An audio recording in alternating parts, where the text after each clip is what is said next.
340. Berikut ini ialah presentasi dari tugas pertemuan 9 Arsikom Arsitektur Komputer, di mana pada tugas pertemuan 9 ini kita disuruh mendengarkan sebuah video materi yang dimana di dalam video materi ini menjelaskan tentang datapad yang keempat. Kemudian di akhir video terdapat 3 soal yang akan saya kerjakan dan dibuat sebuah video presentasi, kemudian diupload pada YouTube.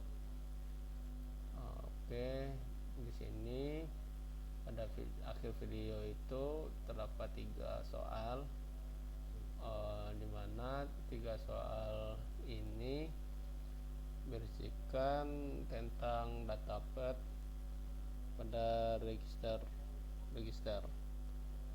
Yang pertama LSTI R3, R1 7,17, kemudian SW R3, 20 dan kurung R1, terus yang terakhir LW R3, 40 R1. Oke, langsung saja ke pembahasan yang setelah saya buat pada dokumen ini. Yang pertama, datapad pada instruksi LTI R3 R1,17, di mana pada instruksi ini menjelaskan ialah instruksi yang digunakan pada arsitektur MIPS yang berfungsi sebagai membandingkan nilai register R1 dengan angka 17. Jika nilai R1 ini lebih kecil dari 17, maka register R3 akan diisi dengan angka 1. Selanjutnya, jika tidak, maka register R akan diisi dengan 0. Bisa disederhanakan pada instruksi LSTI ini lebih ke mengarah argumen if dan else. Kemudian ini bentuk gambaran datapad, proses kerja tahapan dari instruksi LSTI. Kemudian lalu apa saja tahapan yang sedang berjalan. Yang pertama fetch, di mana instruksi LSTI R3, R1,17 akan diambil dari sebuah memori utama, kemudian disimpan dalam register instruksi atau instruksi register di sini pada siklus clock pertama. Selanjutnya tahapan selanjutnya yaitu decode.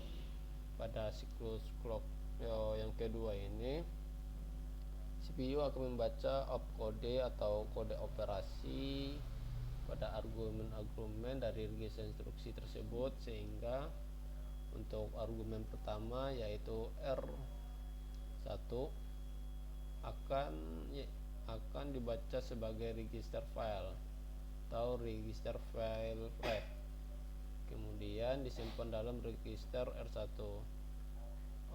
Selanjutnya pada argumen kedua ialah angka 17, di mana angka 17 ini merupakan konstanta yang tidak perlu dibacakan lagi oleh register file. Kemudian argumen yang ketiga yaitu R3, yang dimana ketiga ini akan disiapkan untuk ditulis ke register file write. Oke, tahapan selanjutnya yaitu execute. Pada siklus clock yang ketiga ini, CPU akan mengeksekusi operasi LSTI dengan membandingkan nilai register R1 dengan 17. Maka jika R1 ini lebih besar dari 17, maka hasilnya adalah 1. Dan jika tidak, atau bisa diistilahkan else, jika tidak hasilnya adalah 0. Sehingga dari hasil pembandingan tadi, hasil tersebut akan disimpan pada dalam register R3. Kemudian tahapan selanjutnya yaitu memori akses, di mana pada tahapan ini tidak ada operasi akses memori yang diperlukan pada instruksi LSTI tersebut. Kenapa tidak ada proses akses memori? Dikarenakan instruksi SLTI R3, R1,17 ini tidak melibatkan operasi baca atau tulis pada memori utama, sehingga instruksi ini yang telah dijelaskan tadi, instruksi ini hanya membandingkan antara nilai register R1 dengan angka 17. Selanjutnya, tahapan selanjutnya yaitu write back, di mana pada siklus clock yang kelima ini CPU akan menuliskan hasil dari operasi atau pembanding tadi, LSTI ke register R3 pada register file. Oke, selanjutnya pada soal yang kedua, datapad pada instruksi SW R3,16 dalam kurung R1, di mana instruksi ini menjelaskan tentang ketika menyimpan nilai yang terdapat pada register R3 ke dalam memori pada alamat yang dihitung dari nilai register R1, kemudian ditambahkan dengan 16 byte. Jadi 16 ini artinya 16 byte. Pada instruksi ini terdapat 5 tahapan lagi, sama seperti yang di atas sebelumnya.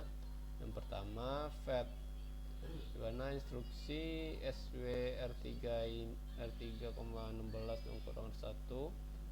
akan diambil dari memori utama, memori disimpan dalam register instruksi atau instruksi register pada siklus clock. Ini hampir sama dengan tahapan yang pada SLTI tadi. Kemudian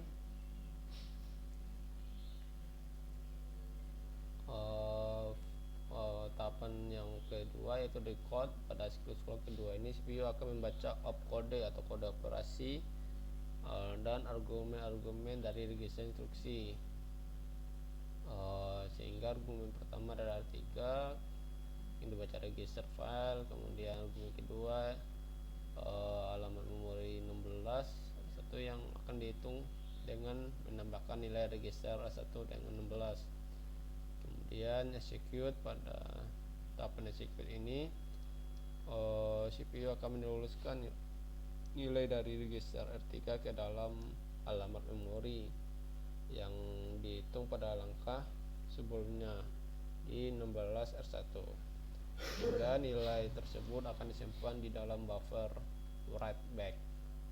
Kemudian tahapan yang keempat yaitu memori akses. Pada siklus clock keempat ini CPU akan menulis nilai dari buffer write tadi ke dalam cache. Jika pada data yang dituliskan memiliki alamat yang sama dengan data yang sudah ada di dalam cache, maka data tersebut akan digantikan dengan data yang baru atau ditimpa. Kemudian tahapan yang kelima yaitu write back, di mana tidak ada operasi write back yang diperlukan pada instruksi SWR316 dalam kurung R1. Kenapa tidak ada operasi write back? Dikarenakan nilai dari register R3 ini tidak diperlukan atau tidak disimpan kembali ke dalam register file setelah dilakukan operasi store pada memori. sehingga untuk instruksi store ini hanya melakukan penulisan data ke register alamat memori yang ditentukan dan tidak ada nilai yang dikembalikan ke register setelah operasi tersebut. Oke, selanjutnya pada soal yang ketiga yaitu data pet pada instruksi LW-R3,16 dalam kurung R1, dimana pada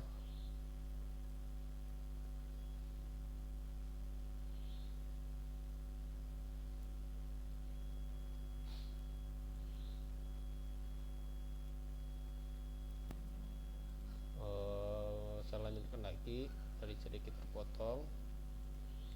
Pada instruksi LWR3,16 ini digunakan untuk memuat nilai dari memori pada alamat yang dihitung dari register R1 kemudian ditambah dengan 16 byte ke dalam register R3.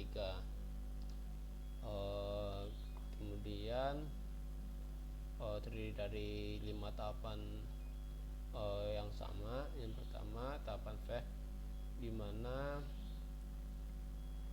instruksi dari LWR3,16 dalam kurung 1 ini akan diambil dari memori utama atau memori dan disimpan dalam register instruksi atau instruction register untuk siklus clock pertama. Yang kedua decode.